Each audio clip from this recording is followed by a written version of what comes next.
ఏదైతే దేశవ్యాప్తంగా జనగణనలో భాగంగా ఇప్పటికే తెలంగాణలో గృహగణనతో పాటు ఇటు జనగణనకు సంబంధించి కూడా ఫేజ్ 1 అయితే కంప్లీట్ అయిందని చెప్పేసి అంటే ఫేజ్ 1లో కూడా కొన్ని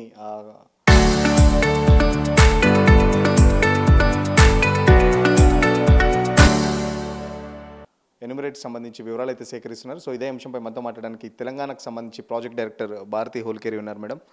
మేడం చెప్పండి, జనగణనకు సంబంధించి గృహగణన ఎట్లా సాగుతుంది? ఇప్పటికే సెల్ఫ్ ఎన్యూమరేషన్ కూడా అయిపోయింది. ఎట్లా ఉంది రెస్పాన్స్? అంటే మొదటి దశలో మనకి భాగంగానే అంటే ఈ హౌస్ లిస్టింగ్ ఆపరేషన్లో భాగంగానే ఈ స్వీయ గణన అనేది కూడా మొదటి బారిగా ప్రజలకి ఒక అవకాశం ఇవ్వడం జరిగింది. అది మన స్టేట్లో ఏప్రిల్ 26 నుంచి మే 10 వరకు 15 రోజుల పాటు ఈ అవకాశం ఉండింది. సో దీంట్లో దాదాపు 5.14 lakhs హౌస్ హోల్డ్స్ ఈ ఒక అవకాశాన్ని సద్వినియోగం చేసుకోవడం జరిగింది. అదే కాకుండా ఇప్పుడు మళ్ళీ మనకి మే 11వ తేదీ నుంచి మొదటి దశ కూడా ప్రారంభమైంది. అంటే ప్రతి ఎన్యుమరేటరు వాళ్ళకి అసైన్ చేసిన హౌస్ లిస్టింగ్ బ్లాక్కి వెళ్ళి ప్రతి ఒక్క ఇంటిని అంటే వాళ్ళు ఒక యాక్టివిటీ ఎలా ఉంటుంది అంటే మొదటిగా వాళ్ళు ఆ బ్లాక్కి సంబంధించిన బౌండరీస్ అన్నీ కూడా కన్ఫర్మ్ చేసుకుంటారు. బౌండరీ కన్ఫర్మేషన్ అంటే ఎక్కడ రెండు బౌండరీల మధ్య రెండు హెచ్ఎల్బీస్ మధ్య ఒమిషన్ కానీ లేదా ఏరియా ఓవర్లాప్ కాకుండా ఇవన్నీ కూడా కన్ఫర్మ్ చేసుకున్న తర్వాత ప్రతి బిల్డింగ్కి వెళ్ళి అక్కడ ఆ బిల్డింగ్ నంబర్స్ అన్నీ కూడా ఆ బిల్డింగ్ మీద రాయడం జరుగుతుంది విత్ ద పర్మనెంట్ మార్కర్. అంటే మేము మొదటి దశలో చేసేది ఏదంటే మన తెలంగాణ రాష్ట్రంలో ప్రతి ఒక్క హెచ్ఎల్బీలో పరిధిలో ఉన్న ప్రతి ఒక్క బిల్డింగ్ని ఎన్యూమరేట్ చేస్తాము. ఆ బిల్డింగ్ లోపల ఉన్న ప్రతి ఒక్క సెన్సస్ హౌసెస్ అలాగే ఆ సెన్సస్ హౌస్ లోపల ఉన్న ప్రతి ఒక్క హౌస్ హోల్డ్ని కూడా ఎన్యూమరేట్ చేయడం జరుగుతుంది. దానికే ఒక బౌండరీ కన్ఫర్మేషన్ అయిన తర్వాత ఏ బిల్డింగ్ కూడా మిస్ కాకూడదు అనే ఉద్దేశంతో బిల్డింగ్ మీద సిఎన్ అనే ప్రిఫిక్స్తో ప్రారంభించేసి ఆ బిల్డింగ్ నంబర్ అలాగే ఆ తర్వాత బ్రాకెట్లో ఆ బిల్డింగ్ లోపల ఉన్న సెన్సస్ హౌసెస్ ఎన్ని ఉన్నాయి అనేది ఆ నంబర్ కూడా అక్కడ రాయడం జరుగుతుంది. అంటే వాళ్ళకి యాక్చువల్ ఎన్యుమరేషన్ చేసే ముందు ఎన్ని సెన్సస్ హౌసెస్ వాళ్ళు విజిట్ చేయాల్సి ఉంది అనేది కూడా దీనివల్ల వాళ్ళకి అవగాహన వస్తుంది. అలాగే ఈ నంబరింగ్ వల్ల ఆ ఒక ఏరియాలో ఏ బిల్డింగ్ కూడా మిస్ కాలేదు అనేది కూడా వాళ్ళకి ఒక కన్ఫర్మేషన్ దొరుకుతుంది. ఎందుకంటే సెన్సస్లో ఓన్లీ రెసిడెన్షియల్ కాకుండా ప్రతి రకమైన స్ట్రక్చర్ కూడా మేము కవర్ చేస్తాము. బిల్డింగ్ అని మన డెఫినేషన్లో వచ్చే ప్రతి ఒక్క స్ట్రక్చర్ని కూడా కన్సిడర్ చేస్తాం. కాబట్టి మొదటి దశలో ఇవన్నీ కూడా రాసుకున్న తర్వాత ఆ తర్వాత వీళ్ళు ఏం చేస్తారంటే ప్రతి ఇంటికి వెళ్ళి ప్రతి ఒక్క హౌస్ హోల్డ్ నుంచి కూడా కుటుంబం నుంచి ఈ డేటాని సేకరణ చేయడం జరుగుతుంది. సో రాష్ట్రంలో ఈ యొక్క యాక్టివిటీ అనేది ఆల్రెడీ ప్రారంభమైంది. అలాగే మనకి ఇది ఒక జూన్ 9వ తేదీ వరకు నడుస్తుంది కాబట్టి సో ప్రతి ఒక్కరు కూడా ఎందుకంటే మీరు ప్రజలు సరైన సమాచారం ఇచ్చినప్పుడే ఒక ఏ ప్రభుత్వానికి కానీ సరైన ప్రణాళికలు చేయడానికి అవకాశం ఉంటుంది. అప్పుడే సరైన అభివృద్ధికి అవకాశం ఉంది. కాబట్టి ప్రతి ఒక్కరు కూడా సరైన సమాచారాన్ని ఇవ్వాలని కోరుతున్నాము. ఎందుకంటే మేము ఎప్పుడు చెప్తున్నాము, మీరు ఇచ్చిన వ్యక్తిగత సమాచారం ఎక్కడ కూడా ఎవరికి కూడా షేర్ చేయబడదు, చాలా గోప్యంగా ఉంచబడుతుంది. మనము రాష్ట్ర ప్రభుత్వానికి కానీ లేదా ఏ ఒక డిపార్ట్మెంట్కి కానీ ఇచ్చేది కూడా ఓన్లీ అగ్రిగేట్ నంబర్స్ మాత్రమే ఇస్తాం. కాబట్టి మీ వైయక్తిక వివరాలు చాలా గోప్యంగా ఉంచబడతాయి. కాబట్టి మీకు ఎలాంటి అపోహం ఉండాల్సిన అవసరం లేదు. అలాగే మీ వ్యక్తిగత సమాచారం ఆ ఒక డేటా ప్రైవసీ గురించి కూడా ఎలాంటి భయం కూడా అవసరం లేదు. సో ఖచ్చితంగా సరైన సమాచారమే ఇవ్వాలి. ఎందుకంటే సరైన సమాచారం ఇచ్చేది మీ బాధ్యత, దానికి తగ్గట్టు సరైన ప్రణాళికలు చేసే బాధ్యత ప్రభుత్వానికి ఉంటుంది. కాబట్టి చాలా క్వశ్చన్స్లో 33 క్వశ్చన్స్ అని మీరు చెప్తున్నారు. 33 క్వశ్చన్స్లో భాగంగా ఏం తింటున్నారు, ఇంట్లో నెట్ వాడుతున్నారా, ప్యూరిఫైయర్ ఉందా, లేకపోతే వాటర్ కనెక్షన్ ఉందా, గ్యాస్ కనెక్షన్ ఉందా, ఇవన్నీ అడిగేసరికి కూడా కొందరు జనాలు భయపడుతున్నారు. అంటే ఇప్పుడు ఏదైనా ప్రణాళిక చెయ్యాలి అంటే అది అంటే హౌసింగ్కి సంబంధించింది అవ్వచ్చు, శానిటేషన్కి సంబంధించింది అవ్వచ్చు, లేదా ఎల్పిజికి సంబంధించింది అవ్వచ్చు. ఎందుకంటే LPG again it is linked with ఏదంటే మళ్ళీ పొల్యూషన్కి సంబంధించింది అవ్వచ్చు. అలాగే మీరు డ్రింకింగ్ వాటర్కి సంబంధించింది అందరికీ కూడా మంచి నీళ్లు దొరుకుతున్నాయా లేదా, ప్రతి ఒక్కటి కూడా ప్రజలకి ఒక మంచి జీవితం ఉండాలి అంటే ఏదేది అవసరమో అవన్నీ కూడా మనము ఈ ఒక సెన్సస్ ద్వారా డేటా కలెక్ట్ చేస్తాము. దాని బేసిస్ మీదనే ఏదైనా ప్రణాళిక రావడానికి అవకాశం ఉంది. ఈ 33 క్వశ్చన్స్లో మీరు చూసేస్తే కొన్ని కేటగిరీ చేయొచ్చు. మొదటి కేటగిరీలో వాళ్ళు నివసిస్తున్న బిల్డింగ్ గురించి తీసుకుంటున్నాము. అది అద్దె ఇల్లు అవ్వచ్చు లేదా స్వంత ఇల్లు అవ్వచ్చు. కానీ వాళ్ళు నివసిస్తున్న ఒక బిల్డింగ్ పరిస్థితి ఎలా ఉంది, అది గోడ అవ్వచ్చు, అలాగే రూఫ్ అవ్వచ్చు లేదా ఫ్లోర్ అవ్వచ్చు, ఏ ఒక వస్తువుతో చేయబడినది, అలాగే ఎన్ని రూమ్లు ఉన్నాయి వాళ్ళ ఇంట్లో, ఇలాంటి కొన్ని వివరాలన్నీ కూడా మేము తీసుకుంటున్నాము. రెండవ కేటగిరీ చూసేస్తే కుటుంబానికి సంబంధించింది. అంటే హెడ్ ఆఫ్ ద ఫ్యామిలీ ఎవరు? అలాగే ఆయన ఒక కులం ఏంటి? ఎంతమంది ఇంట్లో ఉంటున్నారు? ఎన్ని పెళ్ళైన జంటలు ఆ ఒక కుటుంబంలో ఉంటున్నారు? ఇలాంటి కొన్ని వివరాలు. అలాగే మూడవ కేటగిరీ చూసేస్తే మేము ఆ కుటుంబానికి ఏవేవి మౌలిక వసతులు అందుబాటులో ఉన్నాయి, అది డ్రింకింగ్ వాటర్ అవ్వచ్చు, టాయిలెట్ అవ్వచ్చు, ఎలక్ట్రిసిటీ అవ్వచ్చు, కిచెన్ అవ్వచ్చు, ఎల్పిజి అవ్వచ్చు. సో ఇలాంటివన్నీ కూడా తీసుకుంటున్నాము. నాలుగవ కేటగిరీ చూసేస్తే వాళ్ళకి ఉన్న కొన్ని ఆస్తుల వివరాలు అనొచ్చు. అంటే చాలా బేసిక్గా ఉండేవి. ఇప్పుడు ఇంటర్నెట్ కనెక్షన్ ఉందా లేదా, సో అలాగే టూ వీలర్ ఏదైనా ఉందా, టీవీ ఉందా, అలాగే వాళ్ళకి ల్యాప్టాప్ ఉందా, లేదా వాళ్ళకి టూ వీలర్ ఉందా, ఫోర్ వీలర్ ఉందా. సో ఇవి మేము ఎక్కడ కూడా నంబర్ అడగము. సో ఉంటే లైక్ ఫర్ ఎగ్జాంపుల్ ఎవరికైనా టూ వీలర్ కానీ ఫోర్ వీలర్ కానీ మోర్ దెన్ వన్ ఉండొచ్చు. అక్కడ కూడా మేము ఇప్పుడు ఫర్ ఎగ్జాంపుల్ టాయిలెట్ కూడా అడిగినప్పుడు ఎన్ని టాయిలెట్ ఉన్నాయని అడగము. ఇల్లు కూడా అడిగేటప్పుడు ఎన్ని ఇల్లు ఉన్నాయని అడగము. సో మేము అడిగేది మీరు అద్దె ఇంట్లో ఉంటున్నారా, స్వంత ఇంట్లో ఉంటున్నారా. అద్దె ఇల్లు అయితే మీకు ఎక్కడైనా స్వంత ఇల్లు ఉందా అనే క్వశ్చన్ అంత మాత్రమే ఉంది. సో ఎన్ని ఉన్నాయి, మీకు ఎన్ని ఆస్తులు ఉన్నాయి, ఇలాంటివి ఏది కూడా మేము కలెక్ట్ చేయము. ఓన్లీ టు అండర్స్టాండ్ ఎంతమందికి యాక్సెస్ ఉంది అనేది కూడా ఇది చూడడానికి మాత్రమే ఈ యొక్క ఏదంటే క్వశ్చన్స్ అన్నీ కూడా రూపొందించడం జరిగింది. ఈ కేటగిరీసే కాకుండా మొదటి బారిగా ఈ ఒక డయటరీ హ్యాబిట్స్ గురించి కూడా కనుక్కోవడానికి వాళ్ళు మేజర్గా కన్జ్యూమ్ చేసే ఈ యొక్క ధాన్యం ఏంటి అనేది కూడా తీసుకోవడం జరుగుతుంది. సో అంటే ప్రతి క్వశ్చన్ వెనక చాలా పెద్ద ఒక ఆబ్జెక్టివ్ అనేది ఉంటుంది. దానిని అనలైజ్ చేసేసి ఎక్కడ ఏ ఏరియాలో కావచ్చు, అలాగే ఏ ప్రాంతంలో అవ్వచ్చు, ఏ విలేజ్లో కానీ పట్టణంలో కానీ ఎలాంటి మౌలిక వసతులు ఇంకా అవసరం ఉన్నాయి అనేది కూడా డిసైడ్ చేసేదే ఈ మీరు ఇచ్చిన ఒక ఇన్ఫర్మేషన్ ఆధారం మీద కాబట్టి ప్రతి ఒక్కరు కూడా సరైన అభివృద్ధి జరగాలి అంటే సరైన సమాచారం ఇవ్వడము ప్రతి ఒక్కరి వైయక్తిక బాధ్యత. అండ్ అలాగే సెన్సస్లో పాల్గొనడం అనేది కూడా ప్రతి ఒక్కరిది ఒక నేషనల్ రెస్పాన్సిబిలిటీ కూడా కాబట్టి మీ ఇంటికి వచ్చిన ప్రతి ఎన్యుమరేటర్కి కూడా మీరు కోఆపరేట్ చేసి సరైన సమాచారం ఇవ్వాలి. ఎందుకంటే ప్రజలు సరైన సమాచారం ఇవ్వకోకుండా సరైన అభివృద్ధి రావాలి అని కోరుకోవడం చాలా తప్పు. ఎందుకంటే మన బాధ్యత మనం నిర్వహించిన తర్వాతనే అవతల వాళ్ళ బాధ్యత గురించి మాట్లాడగలిగే ఏదంటే మనకి ఆ హక్కు వస్తుంది. కాబట్టి ఖచ్చితంగా మన బాధ్యతను మనం నిర్వహించాలి. ఎన్యూమరేటర్కి సంబంధించి జస్ట్ ఇంట్లోకి వచ్చి ఫిజికల్గా చెక్ చేస్తారా? ఇప్పుడు ఏంటంటే మీరు అడిగారు ట్యాప్ కనెక్షన్ కానీ లేకపోతే ఎల్పిజి కనెక్షన్, ఇవన్నీ లోపలికి వచ్చి చెక్ చేస్తారా? లేకపోతే కేవలం ఏదైతే ప్రజలు చెప్పింది మాత్రమే రాసుకుంటారు? ఎందుకంటే సపోజ్ ఇప్పుడు నాకే కార్ ఉంది, బట్ నేను కార్ లేదని అబద్ధం చెప్తాను అనుకో, అది ఎట్లా ఐడెంటిఫై చేస్తారు, ఎట్లా గుర్తిస్తారు అది?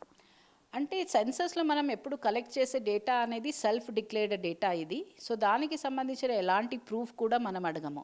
సో ఈ 33 క్వశ్చన్స్ తప్ప వేరే క్వశ్చన్స్ కూడా ఏ ఎన్యుమరేటర్ అడగకూడదు. కానీ ఈ క్వశ్చన్కి సరైన సమాచారం రాబట్టాలంటే ఏదైనా సప్లిమెంటరీ క్వశ్చన్స్ అడగాల, ఎలా వాళ్ళని ఆ హౌస్ హోల్డ్ని ఎలా ప్రోవ్ చేయాలి అనేది కూడా మేము ట్రైనింగ్లో వాళ్ళకి చాలా వివరంగా ట్రైన్ చేయడం జరుగుతుంది. లైక్ ఫర్ ఎగ్జాంపుల్ మీరు అన్నట్టు అక్కడే కార్ ఉంటుంది, అబద్ధం మాట్లాడుతున్నారంటే చాలామంది ఎందుకు చెప్తారు అంటే మేజర్గా ఇది వాళ్ళకి ఉన్న భయమే. ఏదంటే నేను ఇలా సరైన సమాచారం ఇచ్చేస్తే నాకు ఐటీ డిపార్ట్మెంట్ నుంచి, ఇన్కమ్ ట్యాక్స్ నుంచి కానీ ఏదైనా ఇబ్బంది వచ్చే అవకాశం ఉందా, లేదా నేను ఎక్కువ ట్యాక్స్ కట్టాల్సిన అవసరం వస్తుందా, అలాగే ఏదైనా ప్రభుత్వ పథకాలు నేను ఆల్రెడీ పొందుతున్నాను దానికి అనర్హత వస్తుందా అనేది ఇలాంటి భయం ప్రజల్లో ఉంటుంది. సో అందుకే నేను ఏదంటే మళ్ళీ చెప్తున్నాము, ఏదంటే మీ వైయక్తిక సమాచారం ఎక్కడ వెళ్ళదు. సో రేపు మీరు ఇచ్చిన సమాచారం మాకెవరికి కూడా యాక్సెస్ ఉండదు.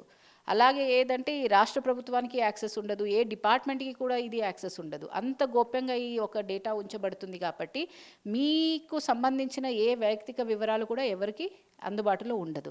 అలాంటి టైంలో మీకు ఎన్ని ఆస్తులు ఉన్నాయి, అలాగే మీ దగ్గర కారు ఉందా లేదా, అలాగే మీరు నిజంగా అనరులా అనేది కూడా ఎవరి దగ్గర డేటా ఉండదు.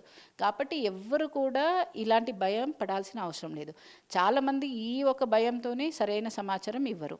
సో అందుకే ఈ భయమే లేనప్పుడు సరైన సమాచారం ఇవ్వడానికి కూడా ఎవరు సందేహించకూడదు. ఎందుకంటే అలాంటి సరైన సమాచారం ఇచ్చినప్పుడే మీరు కోరుకున్నంత అభివృద్ధి మీకు రావడానికి అవకాశం ఉంటుంది. సో నేను అందుకే ఏదంటే నేను ఈ ముందు చెప్పినట్టు 33 క్వశ్చన్స్కి సరైన సమాచారం రాబట్టాలంటే దానికి అనుగుణంగా సప్లిమెంటరీ క్వశ్చన్స్ ఏం అడగాలి అనేది కూడా ఆల్రెడీ ఎన్యుమరేటర్స్కి తెలుసు. సో ఎంతమంది పనిచేస్తున్నారు మేడం రాష్ట్ర వ్యాప్తంగా? ఇంతమంది ఎన్యుమరేటర్స్కి ఇప్పటికీ ఆల్రెడీ శిక్షణ కంప్లీట్ అయింది, ఆల్రెడీ ఫీల్డ్లో కూడా తిరుగుతున్నారు. సో ఎంతమంది ఎన్యుమరేటర్స్ డ్యూటీలో ఉన్నారు? అంటే మనము ఇప్పుడు మనకి హెచ్ఎల్బి నంబర్ ఆల్మోస్ట్ లైక్ 77,500 అంటే ఎక్కడైనా అడిషనల్ హెచ్ఎల్బి అవసరం ఉన్నప్పుడు కూడా అక్కడ డ్రా చేస్తున్నారు కాబట్టి దాదాపు 77,500 వరకు మనకి ఈ యొక్క హౌస్ లిస్టింగ్ బ్లాక్స్ అనేది తెలంగాణలో ఉన్నాయి. సో అలాగే దానికి సంబంధించింది మనకి దాదాపు ఏదంటే 80,000 పైన మనకి ఎన్యుమరేటర్ సూపర్వైజర్స్ ఈ 2 కేటగిరీస్ కలిసి, అలాగే దీంట్లో 10% మనకి రిజర్వ్ కూడా ఉంటారు. సో అవసరం ఉన్నప్పుడు రిజర్వ్ ఒకవేళ ఏదైనా ఎమర్జెన్సీ వల్ల ఒక ఎన్యుమరేటర్ ఇంకా పని చేయలేరు ఈ సెన్సస్కి సంబంధించింది అన్నప్పుడు ఈ రిజర్వ్ కేటగిరీలో ఉన్న వాళ్ళని కూడా తీసుకోవడం జరుగుతుంది. సో దాదాపు అంటే ఈ ఎన్యుమరేటర్ సూపర్వైజరే కాకుండా మనకి మళ్ళీ చార్జ్ ఆఫీసర్స్, టెక్నికల్ అసిస్టెంట్స్, అలాగే మా డిపార్ట్మెంట్ స్టాఫ్, అలాగే ప్రిన్సిపల్ సెన్సస్ ఆఫీసర్స్ వాళ్ళకి అసిస్ట్ చేసేవాళ్ళు, చార్జ్ లెవెల్లో ఉన్నవాళ్ళు, ఇవన్నీ కూడా చూసేస్తే దాదాపు సేఫ్గా మనం చెప్పొచ్చు ఏదంటే ఆల్మోస్ట్ లైక్ 90,000 వరకు మనం అనుకోవచ్చు. మోర్ దెన్ 90,000 అనియే చెప్పాలి. ఏదంటే తెలంగాణలో ఈ యొక్క సెన్సస్ ఒక ప్రక్రియలో పాల్గొంటున్న వాళ్ళ సంఖ్య. సో నిన్న మా ఇంటికే వచ్చారు ఎన్యూమరేట్కి సంబంధించి. వాళ్ళు వాళ్ళ ఎక్స్పీరియన్స్ కూడా చెప్పారు. మీరైతే మీ అపార్ట్మెంట్లో వరకు బాగానే రానిచ్చారు. బట్ చాలా సందర్భాల్లో వాళ్ళని నమ్మట్లేదు అని చెప్పేసి, జనాభా లెక్కలు అని చెప్పేసి వేరే అదర్ పర్సన్స్ వస్తారని చెప్పేసి కూడా జనాలు కొందరు భయపడుతున్నారు అని చెప్పేసి కూడా చెప్పారు. వాళ్ళు ఏం చెప్తున్నారు దానికి సంబంధించి? అంటే ప్రజల్లో అదే అందుకే అవగాహన పెంచేయడానికి కూడా చాలా మనం కార్యక్రమాలు తీసుకుంటున్నాము, పబ్లిసిటీ యాక్టివిటీస్. అదే కాకుండా ఏదంటే ఇంకొక ప్రికాషనరీ యాక్టివిటీ డిపార్ట్మెంట్ సైడ్ నుంచి తీసుకోవడం ఏదంటే ఈ ఒక ఎన్యుమరేటర్ అవ్వచ్చు, సూపర్వైజర్ అవ్వచ్చు, వీళ్ళే ప్రతి ఇంటికి వెళ్తారు కాబట్టి సో వీళ్ళకి ఒక అపాయింట్మెంట్ ఆర్డర్ అనండి, ఎందుకంటే ఇవన్నీ కూడా కంప్యూటర్ జనరేటెడ్. అపాయింట్మెంట్ ఆర్డర్తో పాటు వాళ్ళకి ఒక ఐడి కూడా ఇవ్వడం జరిగింది. ఈ ఐడెంటిటీ కార్డ్ అనేది ఎవరైనా చెక్ చేసుకోవచ్చు. సో మీ ఇంటికి ఫర్ ఎగ్జాంపుల్ ఎవరైనా ఎన్యుమరేటర్ మనము సెన్సస్ కోసం వచ్చామని చెప్పేస్తే you can ask their ID card చూపించండి అని. ఆ ఐడి కార్డులో కూడా ప్రతి ఒక్క ఐడి కార్డులో క్యూఆర్ కోడ్ ఉంటుంది. ఆ క్యూఆర్ కోడ్ని మీరు స్కాన్ చేసేస్తే వాళ్ళకి సంబంధించిన అన్ని వివరాలు సెన్సస్ ఒక వెబ్సైట్, డిపార్ట్మెంట్ వెబ్సైట్కి కూడా ఇది అనుసంధానం చేశారు కాబట్టి దానికి సంబంధించిన వివరాలు, మీ ఇంటికి వచ్చిన వ్యక్తి వివరాలు కూడా, ఆయన ఎన్యుమరేటరా, సూపర్వైజరా, ఆయన ఛార్జ్ ఆఫీసర్ ఎవరు, ఏ హెచ్ఎల్బి ఆయనకి అసైన్ చేయడం జరిగింది, వాళ్ళ ఫోటో, ఇవన్నీ కూడా వివరాలు ఆ ఒక క్యూఆర్ కోడ్ స్కాన్ చేసేసి వస్తాయి కాబట్టి వాళ్ళ ఒక ఆథెంటిసిటీ గురించి కూడా మీకు ఒక క్లారిఫికేషన్ అనేది వస్తుంది, కన్ఫర్మేషన్ వస్తుంది. సో మీకు డౌట్ వచ్చిన దగ్గర ఖచ్చితంగా అడగండి, ఎందుకంటే ఆథరైజ్ పర్సన్స్ మాత్రమే ఈ యొక్క సెన్సస్ డ్యూటీ చేయాలి కాబట్టి. అండ్ ప్రతి ఒక్క ఆథరైజ్ పర్సన్స్ ఎన్యుమరేటర్ అవ్వచ్చు, సూపర్వైజర్ అవ్వచ్చు, వాళ్ళకి ఇచ్చిన ఒక ఐడి కార్డ్ ద్వారానే, క్యూఆర్ కోడ్తో ఉన్న ఐడి కార్డ్తోనే వాళ్ళు ప్రతి ఇంటికి వెళ్ళాల్సిన అవసరం ఉంటుంది. ఎక్కడైనా డౌట్ వచ్చినా దయచేసి ప్రతి ఒక్కరు కూడా మీరు ఆ ఐడి కార్డ్ చెక్ చేయండి, క్యూఆర్ కోడ్ స్కాన్ చేసి వాళ్ళు ఆథెంటిక్ పర్సన్ అవునా అనేది నిర్ధారించుకున్న తర్వాత మీరు సరైన సమాచారం ఇచ్చేసి ఈ దేశంలో తీసుకుంటున్న చాలా ప్రాముఖ్యత పొందిన ఈ ఒక పెద్ద నేషనల్ ఎక్సర్సైజ్లో మీ వంతు, మీ బాధ్యతని నిర్వహించండి. సో ఎండలు కూడా చాలా బాగున్నాయి. ఎన్యూమరేటర్కి సంబంధించి ఏమైనా ప్రత్యేక శ్రద్ధ తీసుకుంటున్నారా? ఎన్యూమరేటర్కి సంబంధించి ఎట్లా ఉంది వాళ్ళ? అంటే ఎన్యుమరేటర్స్కి కూడా ఆల్రెడీ త్రూ జిఏడి అండ్ అలాగే కన్సర్న్డ్ పీసీఓస్ అంటే కలెక్టర్స్ అవ్వచ్చు, మున్సిపల్ కార్పొరేషన్ కమిషనర్స్ అవ్వచ్చు, వాళ్ళ ద్వారా కూడా ప్రతి ఒక్కరికి కూడా ఏదంటే ఎండలో బాగుంది, ఎల్నినో ఇఫెక్ట్ కూడా ఉంది కాబట్టి ఎర్లీ మార్నింగ్ లేదా లేట్ ఈవినింగ్, సో ఎప్పుడు వాళ్ళకి అనుకూలమైన టైంలోనే ఈ యొక్క సెన్సస్ ఎన్యుమరేషన్ అనేది చేయండి. ఎక్కడ ఎలాంటి అన్టువర్డ్ ఇన్సిడెంట్ కాకుండా కూడా జాగ్రత్త వహించాలనేది అందరూ పీసీఓస్కి, ప్రిన్సిపల్ సెన్సస్ ఆఫీసర్స్కి కూడా డైరెక్షన్ ఇవ్వడం జరిగింది. సో ఫేజ్ 1 ఎప్పుడు కంప్లీట్ అవుతుంది మేడం? మీరు ఇప్పుడు అన్నట్టు జస్ట్ ఇప్పుడు హౌస్ లిస్టింగ్ మాత్రమే జరుగుతుంది. ఫేజ్ 2లో మళ్ళీ మొత్తం వ్యక్తిగత సమాచారం కూడా తీసుకుంటారని చెప్తున్నారు. సో ఫేజ్ 1 ఎప్పుడు కంప్లీట్ అవుతుంది? ఫేజ్ 2 ఎప్పుడు కంప్లీట్ అయ్యి ఫేజ్ 2 కూడా ఎప్పటి వరకు మొత్తం పూర్తి తెలంగాణకు సంబంధించి అన్ని డీటెయిల్స్ కలెక్ట్ చేస్తారు? ఫేజ్ 1 అనేది మనం ఆల్రెడీ మే 11వ తేదీ నుంచి, దానికి ముందు 15 రోజులు ఈ స్వీయ గణనకి కూడా అవకాశం ఇవ్వడం జరిగింది. మే 11 నుంచి జూన్ 9 వరకు మన తెలంగాణలో ఈ ఒక మొదటి దశ హౌస్ లిస్టింగ్ ఆపరేషన్ అనేది జరుగుతుంది. అది అయిన తర్వాత మధ్యలో మనం ఇంకొక ఎక్సర్సైజ్ చేస్తాము, that's called district census hand book exercise అనేది. ఎందుకంటే ఇప్పుడు మనము ఫేజ్ 1లో మనం ఏం కలెక్ట్ చేస్తామంటే ప్రతి కుటుంబానికి సంబంధించిన, ప్రతి బిల్డింగ్కి సంబంధించిన డేటా కలెక్ట్ చేసేస్తే మనం ఫేజ్ 2లో అంటే అది ఫేజ్ 2 అనేది 2027 అంటే వచ్చే సంవత్సరం ఫిబ్రవరి మంత్లో ఇది మనము ఫేజ్ 2 అంటే ప్రతి ఒక్క వ్యక్తి వివరాలన్నీ కూడా సేకరించడం జరుగుతుంది. ఈ రెండిటి మధ్యలో మనము ఇంకొక ఎక్సర్సైజ్ చేస్తాము, that is called district census hand book exercise అని. దాంట్లో ఏదంటే కమ్యూనిటీకి సంబంధించిన మౌలిక వసతులు ప్రతి ఒక్క గ్రామంలో కానీ ప్రతి ఒక్క పట్టణంలో ఏమేమి ఉన్నాయనేది. అంటే ఫర్ ఎగ్జాంపుల్ స్కూల్స్ ఎన్ని ఉన్నాయి, హాస్పిటల్స్ ఎన్ని ఉన్నాయి, అలాగే అక్కడ పోస్ట్ ఆఫీసెస్ ఏదైనా ఎన్ని ఉన్నాయి, లేదా బ్యాంక్స్ ఎన్ని ఉన్నాయి, ఫైనాన్స్కి సంబంధించింది, అగ్రికల్చర్కి సంబంధించింది, ఇరిగేషన్కి సంబంధించింది. సో ఇలా డిఫరెంట్ కేటగిరీలో ఉన్న ఈ మౌలిక వసతులు ఏమేమి ఉండాలి, ఎన్ని ఉన్నాయి, అలాగే అక్కడ రోడ్ కనెక్టివిటీ కానీ ఎంత దూరంలో ప్రతి ఒక్క హ్యాబిటేషన్ నుంచి విలేజ్ నుంచి ఎంత దూరంలో ఉన్నాయి, ఇవన్నీ కూడా డేటా కూడా ఈ 2 ఫేజ్ మధ్యలో కూడా కలెక్ట్ చేయడం జరుగుతుంది. సపోజ్ కుటుంబంలో ఒకరుంటే ఒకరు ఒకే నెంబర్తోని లాగిన్ కావాలా, ఎట్లా ఉంటుంది మేడం? ఇప్పుడు మా కుటుంబంలో ఒక 4-5 ఉన్నారనుకోండి, అందరికీ ఒకటే నెంబర్ ఉంటుందా, లేకపోతే ఇప్పుడు నెక్స్ట్ వచ్చే దాంట్లో కానీ నెక్స్ట్ ఫేజ్ 2లో? ఫేజ్ 2లో ఇంకా క్వశ్చన్స్ అనేది కూడా ఇంకా రాలేదు. ఫేజ్ 1కి సంబంధించిన క్వశ్చన్స్ మాత్రమే వచ్చేసాయి. దాంట్లో మొబైల్ నంబర్ ఉంది. ఆ మొబైల్ నంబర్ కూడా ఏదంటే కుటుంబంలో ఎవరి నంబర్ అయినా ఇవ్వచ్చు. అలాగే ఈ స్వీయ గణన చేసే ముందు కూడా ఆల్రెడీ అది కంప్లీట్ అయిపోయింది. దాంట్లో కూడా వాళ్ళు నమోదించే వివరాలన్నీ కూడా ఏదంటే head of the house hold తరపు నుంచి వాళ్ళు నింపారు, కానీ ఫోన్ నెంబర్ ఎవరిదైనా వాడచ్చు. సో హైదరాబాద్లో పర్టికులర్గా సంబంధించి చాలా రాష్ట్రాల నుంచి ఇక్కడ పనిచేయడానికి వచ్చిన వాళ్ళు ఉంటారు, ఇక్కడ సెటిల్ అయిన వాళ్ళు ఉంటారు, లేకపోతే ఇక్కడ పనిచేసి మళ్ళీ సొంతూరులోకి వెళ్ళి వస్తుంటారు. సో వాళ్ళకి సంబంధించి వాళ్ళు ఇక్కడే చేసుకోవాలా, లేకపోతే వాళ్ళ ఓన్ స్టేట్లో చేసుకోవాలి? ఒకసారి చేసిన తర్వాత మళ్ళీ ఇంకొకసారి చేయడానికి మీరు ఏమైనా ఐడెంటిఫై చేస్తారంటే, ఇప్పుడు సపోజ్ నేనే ఉన్నాను, ఇక్కడ ఒక దగ్గర చేసుకొని మళ్ళీ మా సొంతూరులో ఒక దగ్గర చేసుకుంటే అది మీరు ఎట్లా ఐడెంటిఫై ఏమైనా చేస్తారా?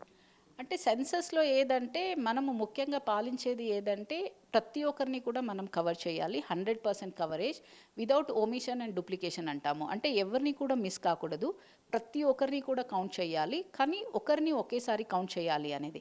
అప్పుడే సరైన జనాభా ఎంత ఉంది అనేది వస్తుంది అనేది అది పాటిస్తాము. సో దాంతోపాటు ఏంటంటే దాన్ని మనం ఇంప్లిమెంట్ చేయడానికి మనము నార్మల్ రెసిడెన్స్, యూజువల్ రెసిడెన్స్ ఎక్కడ ఉంది అక్కడ మాత్రమే ప్రతి ఒక్కరిని కూడా నమోదు చేయాలని చెప్తాము.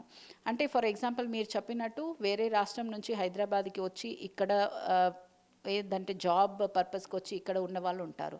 అంటే వాళ్ళ it's irrespective of your nativity, అంటే మీరు ఏ స్టేట్కి సంబంధించిన వాళ్ళు అవ్వచ్చు, లేదా ఏ జిల్లాకి సంబంధించిన వాళ్ళు అవ్వచ్చు, ఇర్రెస్పెక్టివ్ ఆఫ్ నేషనాలిటీ, మీరు ఏ సిటిజన్స్, అంటే మీరు ఇండియన్ సిటిజన్సా వేరే దేశ సిటిజన్సా అనేది కూడా ఏది చూడము సెన్సస్లో.